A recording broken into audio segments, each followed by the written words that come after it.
The bullet that grazed Harrison McCabe's shoulder in Dodge City back in 1876 should have killed him, but instead it killed something inside him that most people called a heart.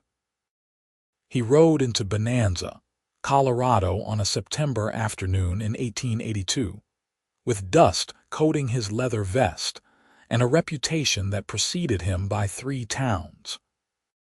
The mining settlement sat nestled in the Rocky Mountain foothills, a place where desperate men came to strike silver and desperate women came to survive however they could. Harrison was neither desperate nor hopeful. He was simply passing through, the way he always did, never staying long enough for anyone to matter. The saloon smelled like whiskey and broken promises when he pushed through the doors. His boots struck the wooden floor with the kind of confidence that made other men step aside without being asked. At 32 years old, Harrison had seen more death than most men twice his age. He had buried friends, shot enemies, and watched entire families starve during the harsh winter of '79. None of it had moved him to tears. His eyes remained as dry as the Kansas plains in August, and his face stayed carved from granite no matter what horror unfolded before him. Whiskey. "Leave the bottle," he told the barkeep, sliding coins across the scarred wood. The man complied without conversation, recognizing the type of customer who preferred silence to small talk. Harrison took his drink to a corner table where he could watch both the door and the windows.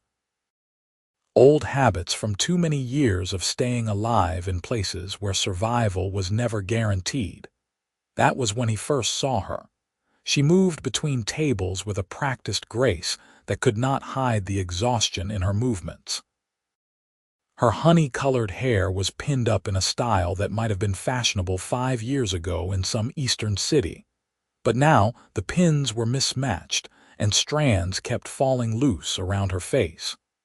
Her dress was clean but patched in several places, a faded blue that had probably once been vibrant.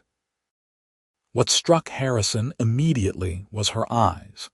They held a kind of haunted awareness that he recognized because he saw it in his own reflection every morning. She carried a tray of drinks to a table of miners who grabbed at her skirt as she passed. She sidestepped their hands with the efficiency of someone who had been doing it too long. When one man's grip caught her wrist, she did not cry out or make a scene. She simply looked at him with those devastating eyes and said something too quiet for Harrison to hear. Whatever it was made the miner release her and turn back to his cards. Harrison poured himself another drink and told himself it was none of his business. He had learned long ago that getting involved with other people's problems only led to complications he could not afford. He would finish his bottle, rent a room for the night, and ride out at dawn toward Wyoming where he had heard about ranch work that paid well and asked few questions. But his eyes kept finding her across the crowded room. She brought drinks and cleared tables for another 2 hours before the saloon owner, a thick-necked man with a scar running from his ear to his collar, called her over. Harrison could not hear their conversation over the piano music and rowdy laughter, but he watched her shoulders tense and saw her shake her head. The owner grabbed her arm, his fingers digging into her flesh hard enough that Harrison saw her wince. She pulled free and walked quickly toward the back rooms, still none of his business. He finished his whiskey and stood to leave. The smart thing was to walk upstairs to his rented room and forget he had ever seen a tired woman with sad eyes. Harrison had survived this long by being smart, by not letting anyone close enough to matter. But his boots carried him toward the back hallway instead of up the stairs. He found her in a storage room that smelled like lamp oil and old beer. She was sitting on a wooden crate with her face in her hands, her shoulders shaking with silent sobs. She looked up when his shadow fell across the threshold, and he saw tear tracks on her cheeks that she quickly tried to wipe away. "I am fine," she said, her voice steadier than he expected. I just needed a moment. Harrison should have nodded and left. Instead, he heard himself say, "That man put his hands on you. He is my employer. He can do what he wants." The resignation in her voice hit him harder than any bullet ever had. No man has that right. She laughed, but there was no humor in it. "You must be new here. That is how things work in Bonanza, how things work everywhere I have been." Harrison leaned against the doorframe, studying her. Up close, he could see she was probably 25 or 26 years old, though the hardness around her eyes made her seem older in some moments and heartbreakingly young in others. "What is your name?" She hesitated, then said, "Penelope. Penelope Zimmerman." "Harrison McCabe." "I know who you are. Word travels fast about gunslingers passing through." She stood up, smoothing her skirt. "You should go before Mr. Garrett comes looking for me. He does not like his girls talking to customers back here. You could leave." "And go where?" Penelope's laugh was bitter. "I have been running for 3 years, Mr. McCabe. Every town is the same. At least here I have a roof over my head and meals, even if I have to earn them in ways that make me hate myself." Something about the way she said it made Harrison's chest tighten in an unfamiliar way. He had spent 6 years making sure nothing touched him, nothing reached past the walls he had built. Yet this woman's quiet desperation was slipping through cracks he did not know existed. "How did you end up here?" The question came out before he could stop it. Penelope looked at him for a long moment, as if deciding whether he was worth the truth. "That is a long story, Mr. McCabe, and not one you want to hear. I have time." "Why do you care?" Her eyes searched his face. "You have the look of a man who stopped caring about anything a long time ago." She was right, and they both knew it. Harrison could not explain why he was still standing there, why he wanted to know her story. He just knew that walking away suddenly felt impossible. "Tell me," he said quietly. Penelope studied him for another moment, then sat back down on the crate. Harrison pulled over a barrel and sat across from her, close enough that his knees almost touched her skirt. The noise from the saloon felt distant, as if they existed in a separate world within that small storage room. "I grew up in Philadelphia," Penelope began, her voice soft but clear. "My father was a banker. My mother came from a good family. I had everything a girl could want. Pretty dresses, piano lessons, a beautiful house on a tree-lined street. I was engaged to be married when I was 22 to a man my parents approved of. His name was Richard, and he was handsome and successful and everything I was supposed to want."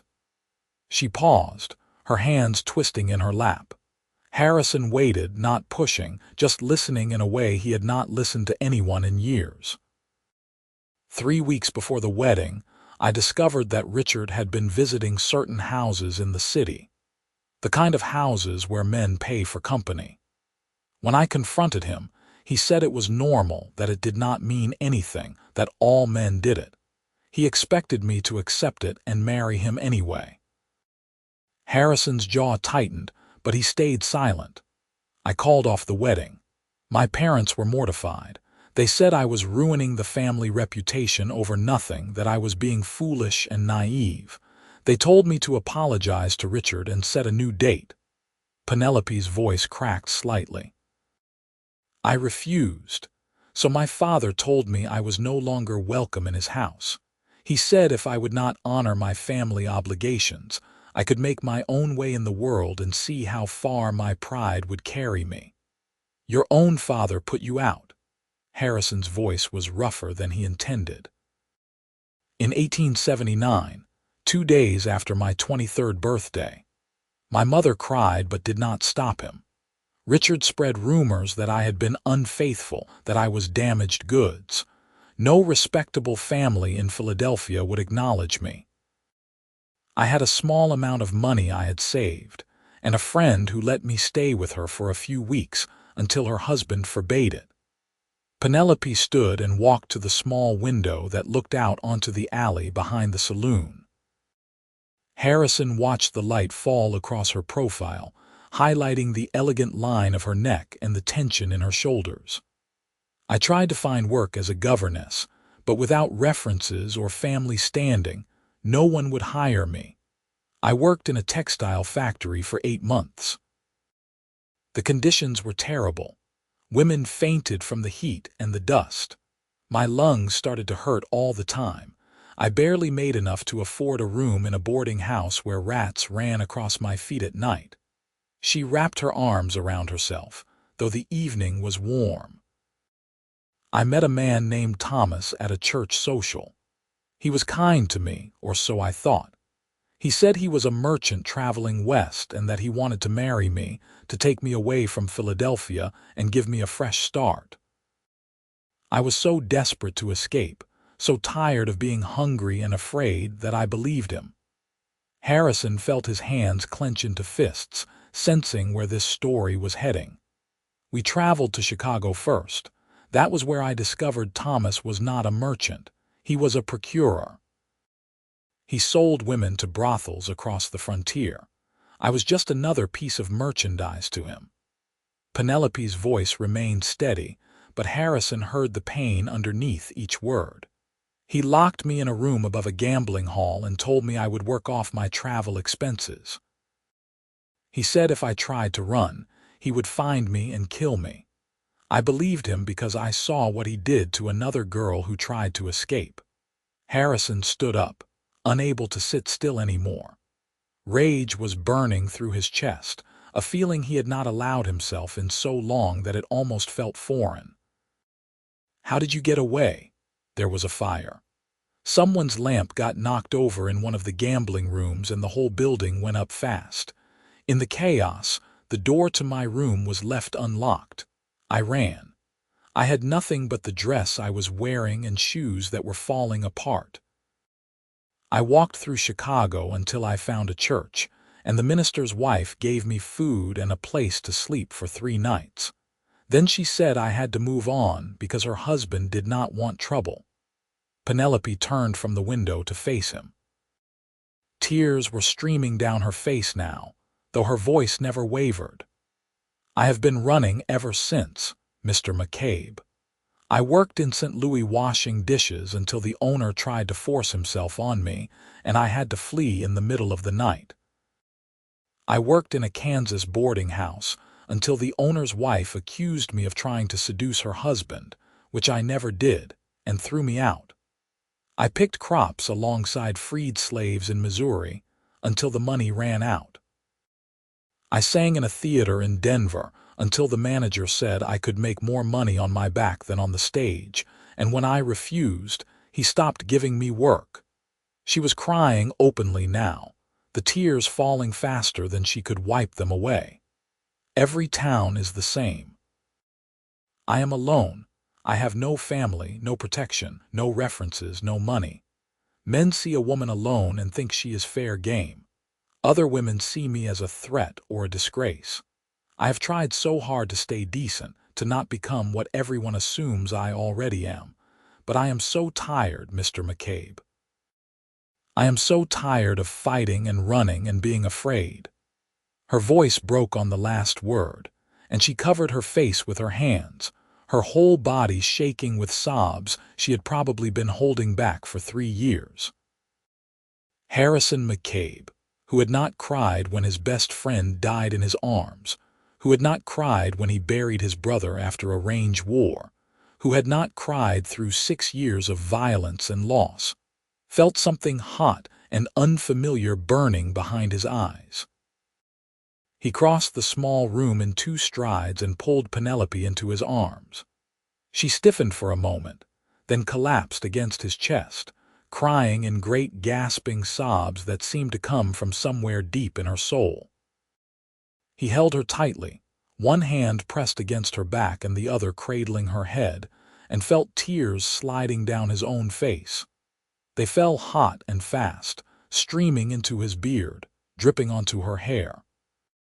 He was crying for her suffering, for her loneliness, for the cruel unfairness of a world that punished a woman for having principles. He was crying for every terrible thing she had endured while trying desperately to survive with her dignity intact. He was crying because her pain had somehow broken through every defense he had built, had reached a part of him he thought was dead. Harrison did not know how long they stood there, holding each other while they both wept. Time seemed to lose meaning in that storage room.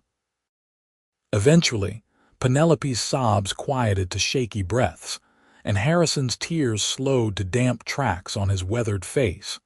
She pulled back slightly to look up at him, her eyes widening when she saw the wetness on his cheeks.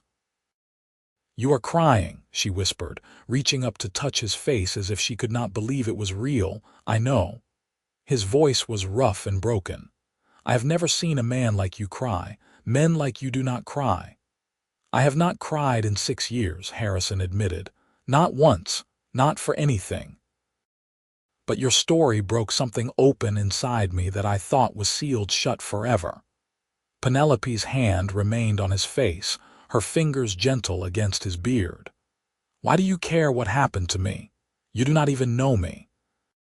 Harrison caught her hand in his and held it against his chest where his heart was pounding harder than it had in years. "I cannot explain it.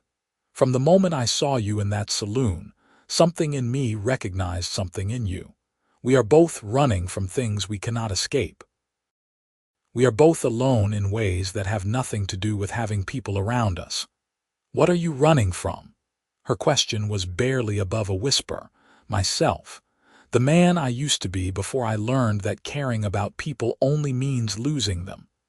Harrison brushed a strand of hair from her face. "But maybe I am tired of running too." They stood close together in the dim light, still holding each other, both of their faces still wet with tears. Harrison felt something shifting inside him, like ice breaking up on a river in spring. For 6 years he had moved through the world numb and untouchable. Now this woman's pain had thawed something he thought was frozen permanently. "Come with me," he said suddenly. Penelope blinked. "What? Leave this place? Tonight, come with me." The words tumbled out before he had fully thought them through, but once he started, he could not stop. "I have money saved, enough for 2 people to travel, to settle somewhere and start over. You do not have to stay here and let men like Garrett treat you as property." "You do not owe me anything, Mr. McCabe. I know I do not, but I am asking anyway." Harrison cupped her face in both hands, forcing her to meet his eyes. "I cannot ride out of this town tomorrow knowing I left you here. I cannot do it, Penelope. Your story has changed something in me." "You have changed something in me. You want to help me because you pity me." "No," he said it firmly. "I want to help you because when I look at you, I see someone worth saving. And maybe by saving you, I save something in myself that I thought was lost." Penelope searched his face for a long moment.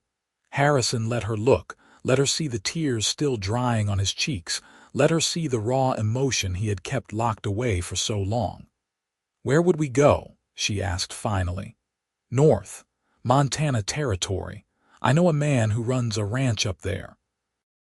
He owes me a favor, said I could work for him anytime. The work is hard but honest.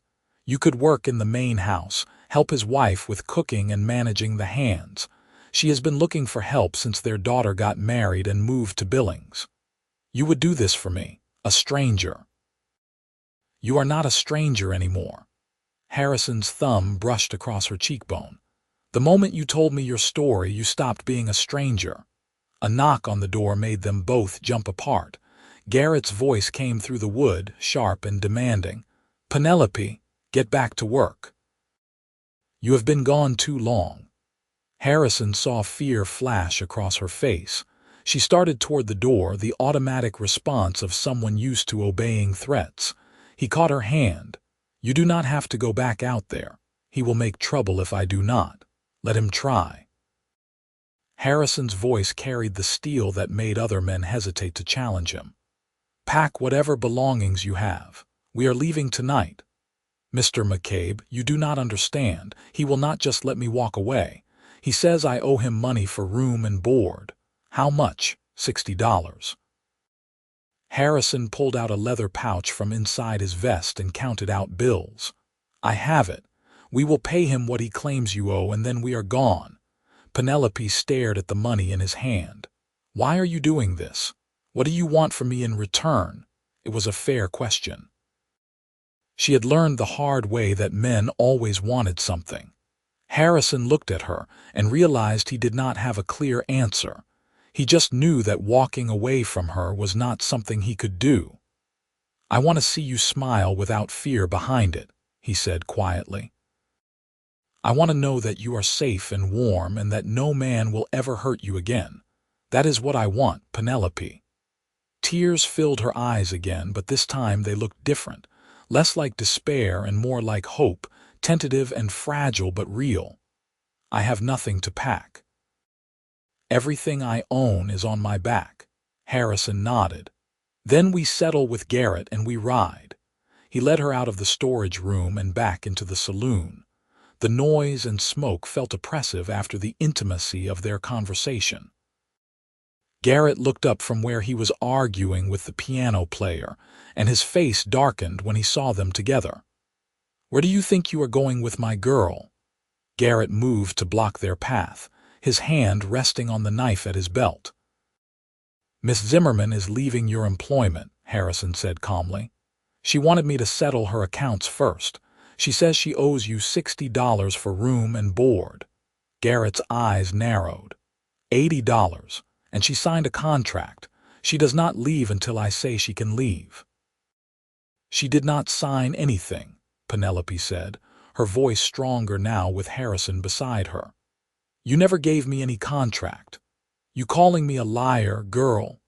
Harrison stepped slightly in front of Penelope, his hand resting casually on his gun belt.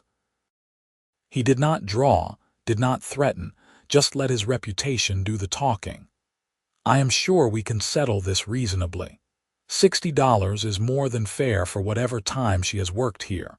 Take the money and we will walk out peacefully." Several of the saloon's patrons had stopped their conversations to watch the confrontation. Garrett looked around, clearly calculating whether pushing the issue was worth the trouble. Harrison held his gaze steadily, letting the man see that he was not bluffing and was not afraid. Finally, Garrett snatched the money from Harrison's hand. "Fine, but she leaves with nothing but what she is wearing. Everything in her room stays here." "She already told me she has nothing to pack," Harrison replied. "We are done here." He took Penelope's arm and walked her toward the door. Every step of the way, he kept himself between her and Garrett, ready to draw if the man made any sudden moves. But Garrett just glared at them, counting his money with thick fingers. The night air outside felt clean after the stale atmosphere of the saloon. Penelope drew in a deep breath, and Harrison heard it catch like a sob. "I cannot believe I am free of that place," she whispered. "You are free of it. Now come on. My horse is at the livery stable. We need to get supplies for the trip and be gone before Garrett decides $60 was not enough." They walked quickly through Bonanza's dusty streets. The town was rowdy with miners and cowboys enjoying their Saturday night freedom, but no one paid attention to the tall cowboy and the woman in the faded blue dress. At the general store, which stayed open late to catch the evening trade, Harrison bought travel supplies while Penelope waited outside. He emerged with a bedroll, a canteen, dried meat, hardtack, and a warm coat for her. "The nights get cold in the mountains," he explained, draping the coat around her shoulders. At the livery stable, his horse, a sturdy bay gelding named Ranger, greeted him with a soft nicker. Harrison saddled him efficiently while Penelope watched. "I have not ridden a horse in years," she admitted. "Not since I was a girl and my father took me riding in the park. You will ride with me. It is not comfortable for long distances, but we will take it slow and stop often." Harrison swung into the saddle, then reached down for her. "Take my hand." Penelope hesitated only a moment before grasping his hand. He pulled her up behind him with an ease that came from years of ranch work. She settled onto the horse's back, her arms coming around his waist to hold on. "Hold tight," he told her, and felt her arms tighten in response.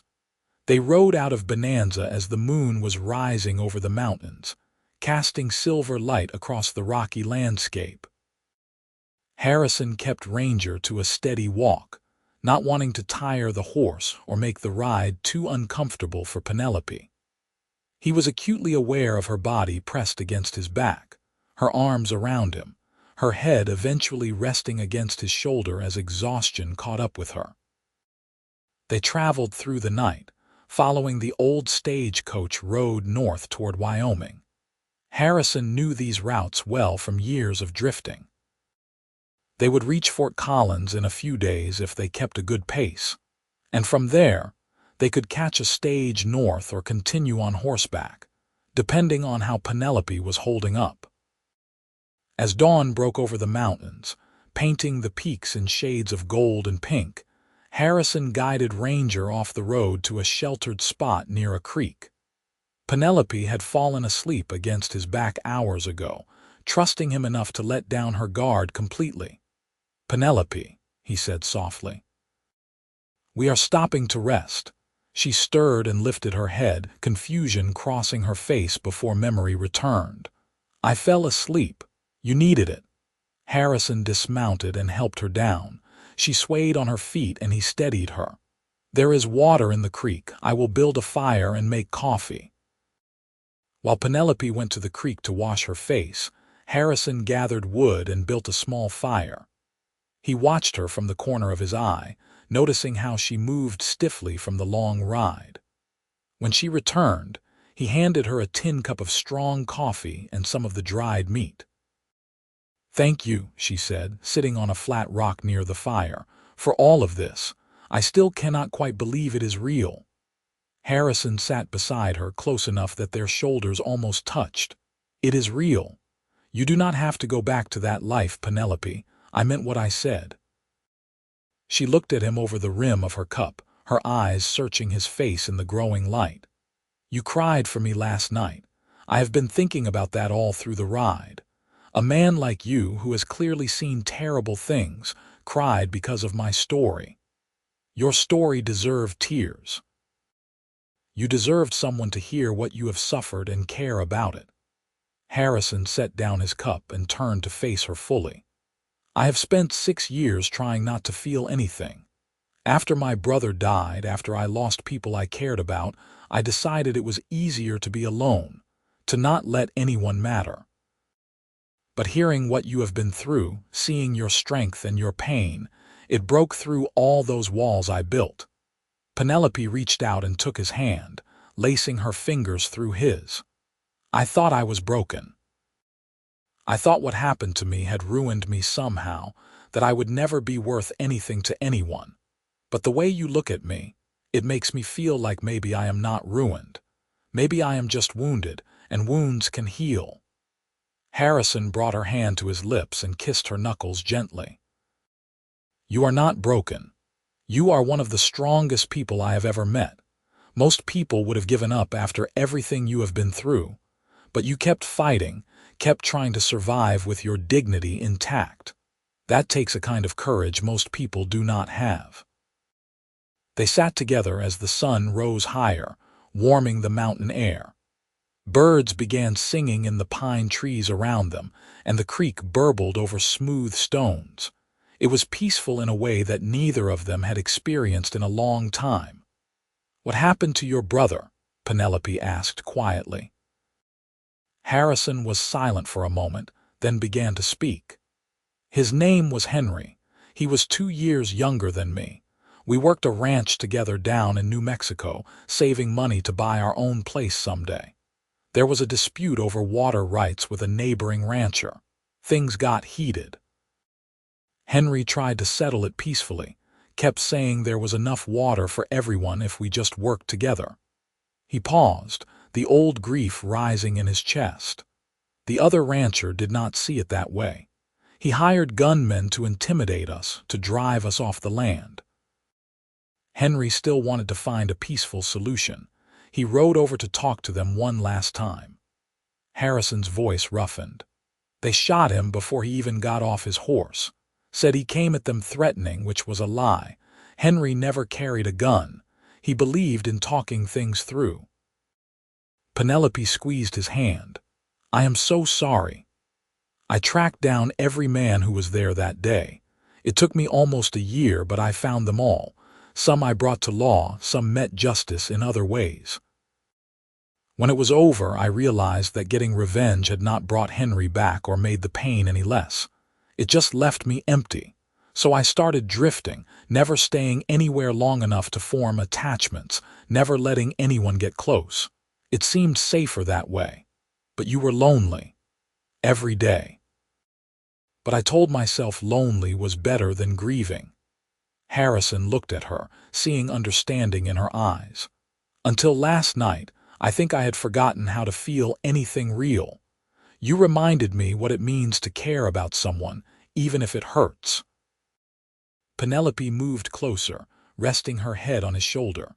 We are quite a pair, are we not? Both running from pain, both trying to survive in a world that has been cruel to us. Harrison wrapped his arm around her, pulling her against his side. She fit there perfectly, as if they had been designed to hold each other. Maybe we are done running. Maybe we found each other so we could stop. They stayed there by the creek for several hours, resting and talking in a way neither of them had talked to anyone in years.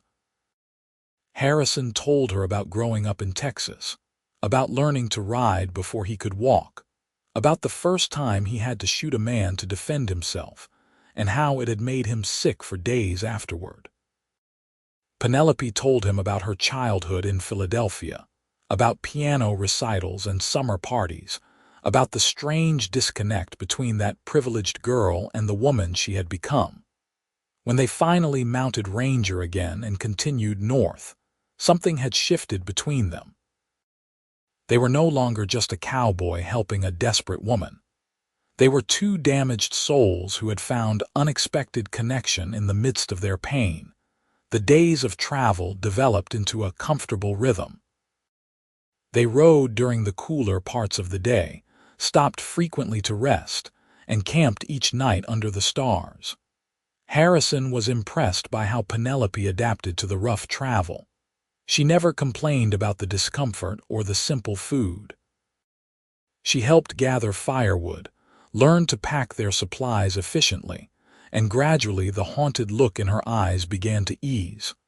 On the fourth night, camped in a meadow outside of Fort Collins, Harrison woke to find Penelope sitting by the fire, unable to sleep. He joined her, wrapping a blanket around both their shoulders against the mountain chill.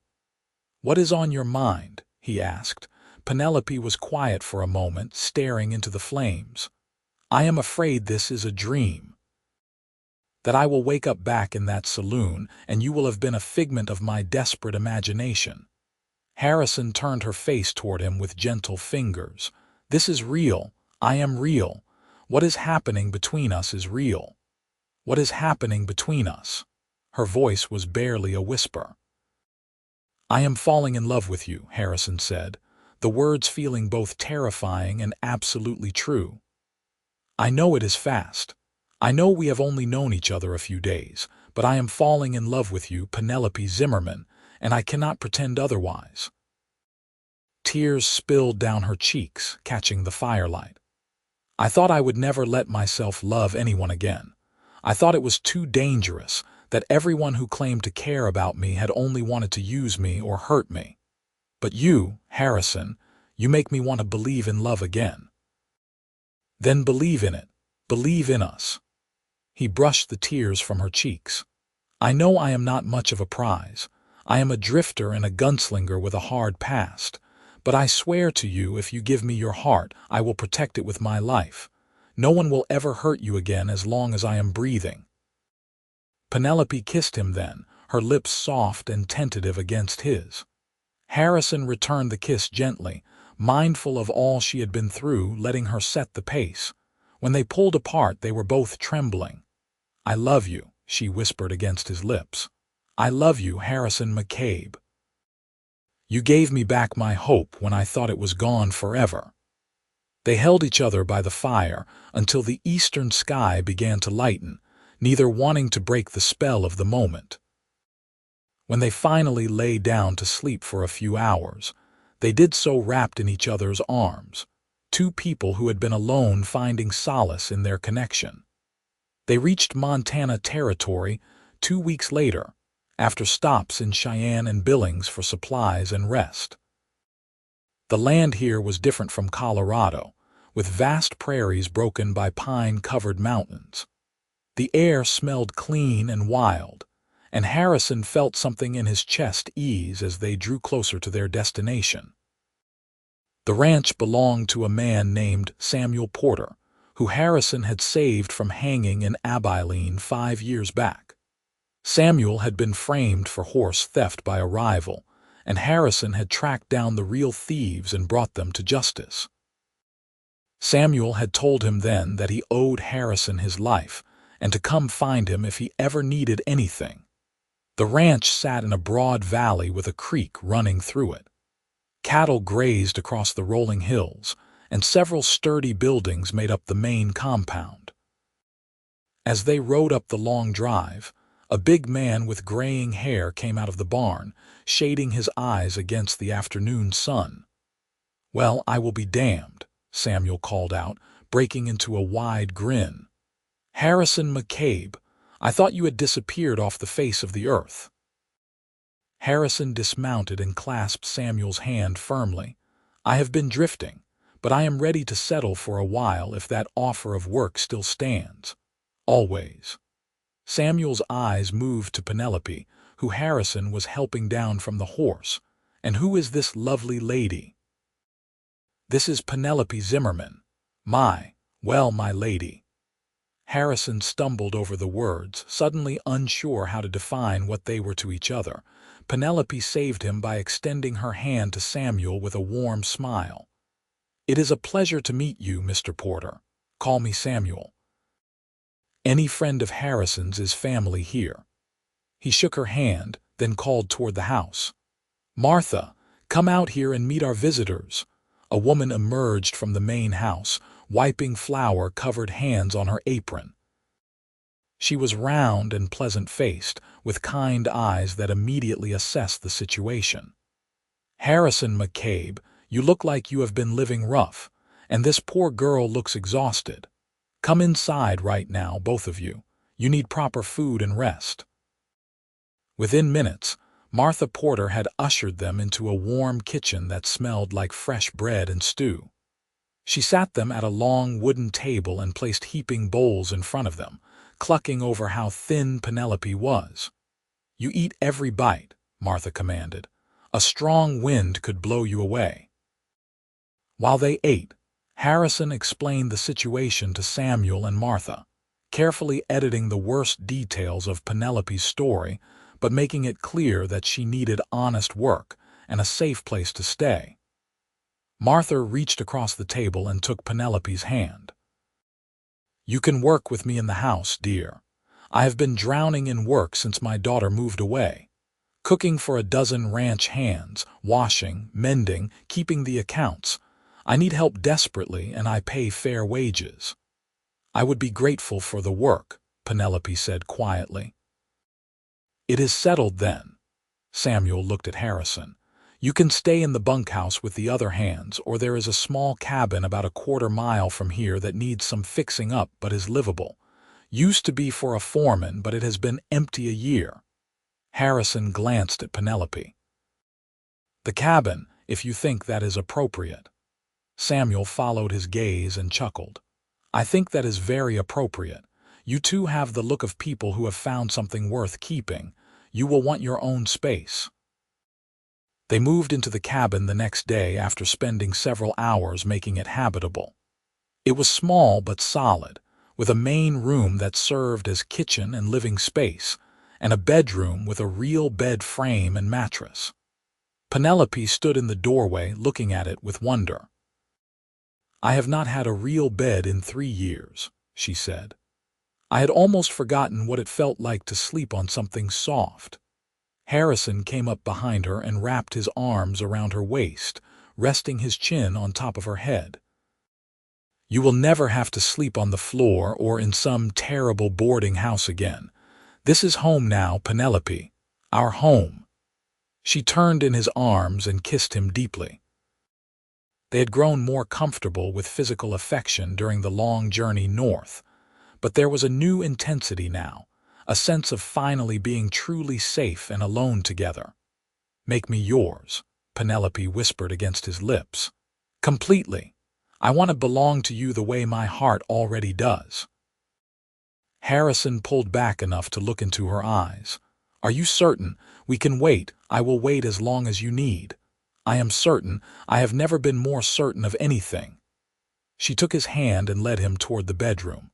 "I want this, Harrison. I want you." They came together with a tenderness that spoke to all they had survived and all they meant to each other. Harrison was gentle and patient, mindful of her past trauma, letting her guide what happened between them. When Penelope cried afterward, Harrison held her close and whispered promises against her hair, swearing she was safe, swearing she was loved, swearing he would never let anyone hurt her again. The weeks that followed settled into a peaceful routine that both of them had stopped believing possible. Harrison worked with the cattle and horses, his natural skill with animals making him invaluable to Samuel's operation. The work was hard but satisfying in a way that drifting had never been. He had purpose again, a reason to get up each morning beyond simple survival. Penelope thrived under Martha's kindness. The older woman taught her ranch cooking, how to manage supplies for a large group, how to keep accounts and run a household efficiently. Penelope absorbed it all eagerly, grateful to be learning useful skills. The ranch hands treated her with respect, because Harrison's reputation made it clear that disrespecting her would have severe consequences. But also, because Penelope's gentle manner and hard work earned their genuine regard. In the evenings, Harrison would return to their cabin to find Penelope cooking dinner over the small stove, and they would sit together talking about their days. On Sundays, their one day of rest, they would ride out into the mountains together, exploring the wild country and marveling that they had found this peaceful life. 2 months after they arrived at the ranch, Harrison rode into the nearby town of Whitehorse to pick up supplies. While loading the wagon, he stopped at the church and found the minister, a scholarly man named Reverend Thomas. "I would like to marry a woman," Harrison said without preamble. "Soon as it can be arranged." Reverend Thomas smiled. "I assume this is the young lady who came with you to the Porter Ranch. Martha has been singing her praises around town. Her name is Penelope Zimmerman. She is the finest woman I have ever known, and I want to make her my wife properly." Harrison shifted his weight, uncomfortable with his own vulnerability. "I have not been a religious man, Reverend. I have done things that would probably bar me from most churches, but I love her, and I want to do right by her." "Love covers a multitude of sins, Mr. McCabe.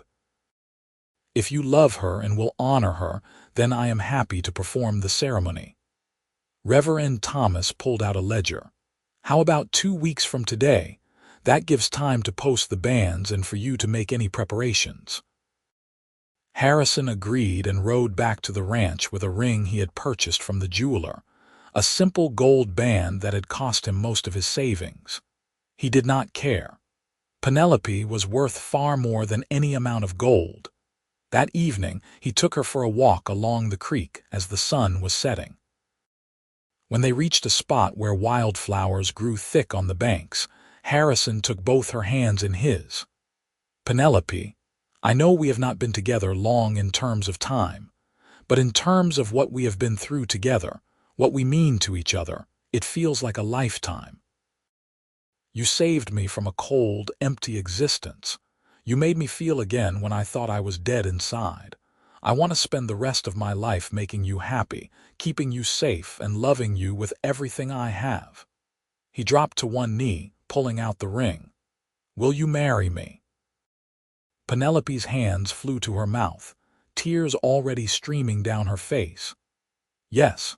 Oh, Harrison, yes." He slipped the ring on her finger and stood to kiss her, spinning her around in his arms.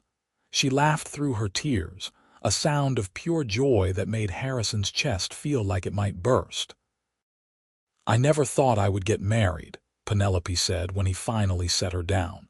"After everything that happened, I thought that dream was dead. But here you are, making dreams I had given up on come true. You deserve every dream, every happiness. I am going to spend our life together, making sure you know that." The wedding took place on a crisp October morning in 1882. Martha and Samuel stood as witnesses, along with several of the ranch hands who had grown fond of the couple. Penelope wore a simple but beautiful dress that Martha had helped her sew, and Harrison wore new clothes purchased for the occasion, his long hair trimmed and his beard neatly groomed. When Reverend Thomas asked if Harrison would take Penelope as his wife, to have and to hold from this day forward, Harrison's voice rang out clear and firm. "I will." And when Penelope said the same, promising to love and cherish Harrison, her voice was strong and sure, no trace of the broken woman from the Bonanza saloon remaining. They sealed their vows with a kiss, and the small congregation erupted in cheers. Martha cried happy tears, and even Samuel's eyes were suspiciously bright. The Porters hosted a celebration at the ranch house with food and music. Harrison danced with his bride under lantern light, holding her close and marveling that this was his life now. This woman was his wife. This peace was real. Late that night, back in their cabin, Penelope and Harrison lay tangled together in their bed, talking softly in the darkness. "I have been thinking about when we met," Penelope said, tracing patterns on Harrison's chest. "About how you cried when I told you my story. That was the moment I knew you were different from every other man I had met. You did not see me as something to use or pity. You saw me as a person worthy of grief and compassion." Harrison caught her hand and kissed her palm. "I saw someone strong who had been treated unfairly by the world. Someone who deserved better than what she had been given. I saw the woman I was going to love for the rest of my life, even though I did not know it yet. Do you think we would have found each other if I had not been in that saloon, if circumstances had been different? I believe we were meant to find each other, one way or another. Maybe it sounds foolish, but I think we both needed each other in that moment. You needed someone to see your worth, and I needed someone to remind me that I still had a heart." Penelope snuggled closer against his side. "I love you, Harrison McCabe. Thank you for saving me." "We saved each other, Mrs. McCabe." Harrison tightened his arms around her. "We saved each other. The first winter in Montana was harsh, with snow piling high and temperatures dropping low enough to freeze water solid overnight. But the cabin stayed warm, and Harrison made sure Penelope never lacked for firewood or supplies. They spent long evenings by the fire, reading books borrowed from Martha's collection, playing cards and talking about their future.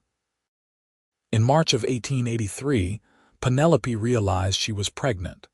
She told Harrison one evening after supper, watching his face carefully for his reaction. Harrison's eyes went wide, then filled with tears for the second time since she had known him. He crossed the room in 3 strides and dropped to his knees in front of her chair, pressing his face against her still flat stomach. "We are having a baby," he said, his voice thick with emotion. "A baby, Penelope. You are happy." She stroked his hair, feeling her own tears beginning. "Happy does not begin to cover it." He looked up at her with such naked joy on his weathered face that she started crying in earnest. You have given me everything I thought I had lost forever. A home, a wife, and now a child. I do not deserve you, but I swear I will spend every day trying to be worthy of this life we have built." Martha fussed over Penelope throughout the pregnancy, making sure she ate properly and did not overwork herself. Samuel slapped Harrison on the back and called him a lucky man. The ranch hands, who had come to see Penelope as something like a sister, were protective and excited. On a November evening in 1883, after 12 hours of labor with Martha attending, Penelope gave birth to a healthy baby boy. Harrison held his son for the first time with shaking hands, tears streaming down his face as he looked at the tiny, perfect features. "He is beautiful," Harrison whispered. "Penelope, he is so beautiful." "What should we name him?" Penelope asked, exhausted but glowing with happiness. Harrison thought for a long moment, looking down at his son. "Henry, after my brother, so his name lives on in something good and hopeful." "Henry McCabe," Penelope smiled. "It is perfect." Baby Henry was colicky and demanding, keeping them up many nights those first months. But neither Harrison nor Penelope minded. They would take turns walking him around the cabin, singing soft songs, marveling that they had created this life together. On one particularly difficult night when Henry would not settle, Harrison took him outside into the cold winter air, bundled in blankets. He walked up and down in front of the cabin, bouncing gently and talking to his son. "Your mama is the strongest person I know," Harrison told the baby. "She survived things that would have broken most people, and she came through it with her heart still intact. You are lucky to have her. We both are." Henry quieted, looking up at his father with wide, unfocused eyes. "I am going to teach you to be a good man," Harrison continued. "Not the kind of man I was before I met your mama, but better. The kind of man who treats people fairly, who protects those weaker than himself, who knows that strength is not about guns or toughness but about kindness and honor." The door opened and Penelope came out, wrapping a shawl around her shoulders against the cold. "Is he settling?" "I think so." Harrison smiled at her. "I was just telling him what a lucky boy he is." Penelope moved close, leaning against Harrison's side while they both looked down at their son. "We are the lucky ones, two broken people who found each other and built something whole and beautiful." "I still think about that night in Bonanza sometimes," Harrison admitted, "about how close I came to walking away from you. If I had gone up to my room instead of following you to that storage room, I would have ridden out the next morning and never known what I was leaving behind. But you did not walk away. You stayed. You listened. You cared." Penelope reached up to touch his face. "You saw me when I had become invisible to everyone else. That is why I love you, Harrison McCabe. Not because you saved me from that place, but because you made me feel like I mattered.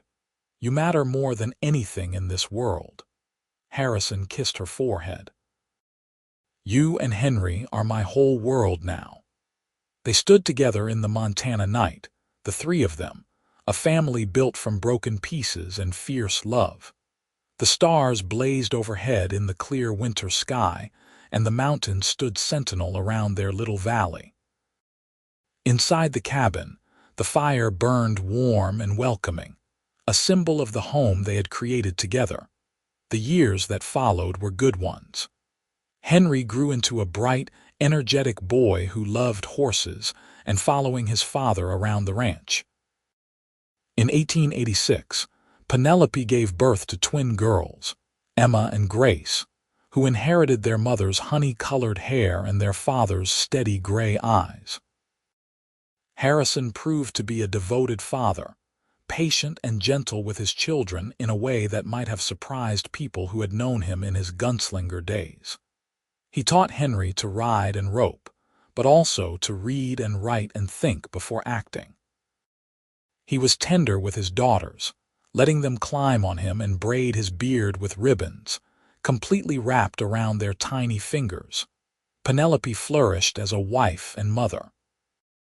The haunted look never completely left her eyes, because trauma leaves permanent marks, but it was overlaid now with contentment and security.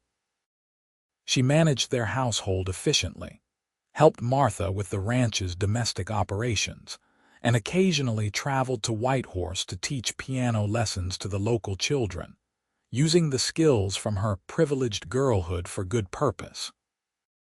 Samuel Porter eventually offered to sell Harrison a piece of the ranch land so they could build their own place. Harrison and Penelope discussed it at length and decided to buy 50 acres with a good water source. They spent 2 years building a proper house with help from the ranch hands and neighbors, raising a sturdy structure with 4 bedrooms, a large kitchen, and even a parlor with a real piano that Harrison purchased for Penelope's 30th birthday. The day they moved into their finished house, Penelope stood in the middle of the empty parlor and cried. Harrison came up behind her and wrapped his arms around her waist. "Why tears, love? Are you not happy with the house?" "These are happy tears," Penelope assured him. "I was just remembering the girl I used to be in Philadelphia with her fancy house and her privileged life. She thought she had everything, but she had never really suffered, never really struggled, never really loved. This house, built with our own hands and our own money, means more to me than that mansion in Philadelphia ever did." "You have come a long way from that saloon in Bonanza," Harrison said quietly. Penelope turned in his arms to face him. "We both have. You have come a long way from the hardened cowboy who never cried for anyone." Harrison smiled and kissed her softly. "You changed me, made me human again, made me believe in love and family and future. Every good thing in my life started the night I heard your story. And every good thing in mine started the night you cared enough to cry for me." Their children came running in then, excited to explore their new house, and the moment was broken by squeals and laughter. Harrison and Penelope followed them through the rooms, watching their joy, grateful beyond words for the life they had built together. In 1892, when Harrison was 42 and Penelope was 35, they sat together on the porch of their house watching the sun set over their land. Henry was nearly 9, helping with the ranch work and showing promise as a horseman. The twins, at 6 years old, were wild and fearless, constantly getting into trouble but bringing endless joy. "You ever regret it?" Penelope asked, her hand in Harrison's. "The life you left behind? The freedom of drifting wherever you wanted?" Harrison was quiet for a moment, considering the question seriously. "Not for a single day. That was not freedom, Penelope. That was running. This, here with you and our children, this is what freedom really feels like. The freedom to love without fear. The freedom to build something that lasts. The freedom to be fully myself with someone who knows all my flaws and loves me anyway." Penelope squeezed his hand. "I used to pray for death when I was at my lowest. I could not see any way out of the darkness I was trapped in. But God sent me you instead. You were the answer to prayers I did not even know how to speak." "We saved each other," Harrison said, echoing the words he had spoken on their wedding night 10 years earlier. "Two broken people who found each other at exactly the right moment." "Do you think Henry and the girls will understand someday what we survived to be together?" "I think they will understand that love is worth fighting for, that kindness matters, that how you treat people defines who you are more than anything else." Harrison pulled Penelope closer against his side. "And they will know they were born from a love story that started with tears and grew into something strong enough to last a lifetime." As the sun dipped below the mountains, painting the sky in shades of orange and purple, Harrison McCabe held his wife and thought about the night in Bonanza when everything had changed. The night a hardened cowboy who never cried for anyone heard a woman's story and felt tears fall down his face for the first time in 6 years. Those tears had been the beginning of everything good in his life. They had washed away the ice around his heart and made room for love to grow. Looking at Penelope now, her face lit by the sunset, still beautiful and strong in his, Harrison knew he would make the same choice 1,000 times over. "I love you," he said, the words as easy and natural as breathing after all these years. "I love you too," Penelope replied, leaning her head on his shoulder. "Forever." And in that moment on that porch, with their children's laughter drifting from inside the house and their land stretching out before them, Harrison McCabe knew that he was the richest man alive. Not because of money or property, but because he had found something infinitely more valuable in the Wild West of 1882. A woman whose story had broken his heart open and taught him how to live again. Their story became one that was told around the ranch for generations. How the hardened cowboy who never cried for anyone met a woman in a bonanza saloon who told him her story, and tears fell down his face. How that moment of shared vulnerability and connection had transformed both their lives. How love could heal even the deepest wounds if you were brave enough to let someone in. And every time the story was told, people remembered that strength was not about never crying or never feeling. Real strength was about caring enough to let your heart break for someone else's pain. Real strength was about choosing love even when it was frightening.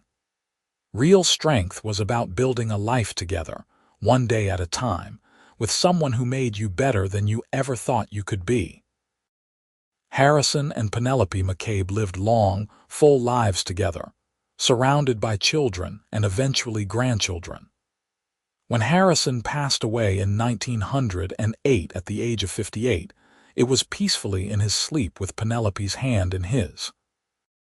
She followed him just 2 years later, and they were buried side by side on the Montana land they had made their home. On their shared headstone, their children inscribed words that captured the essence of their love story. Two souls who saved each other, forever together. And in the hearts of everyone who knew them, their story lived on as a reminder that even in the hardest times and roughest places, love could find a way to bloom. That redemption was possible. That tears shed for another's suffering were never wasted. That sometimes the bravest thing you can do is open your heart to someone who needs you as much as you need them. The Wild West could be a harsh and unforgiving place, but it was also where miracles happened. Where a hardened cowboy learned to cry again. Where a broken woman found safety and love. Where two people who should have remained strangers became everything to each other instead. And that, in the end, was the greatest treasure the West had to offer. Not silver or gold, but the chance to start over, to become someone new, to find love in the most unexpected places. Harrison and Penelope McCabe had found that treasure in each other, and they had held on to it tightly for the rest of their days, grateful beyond measure for the night in Bonanza when their story began.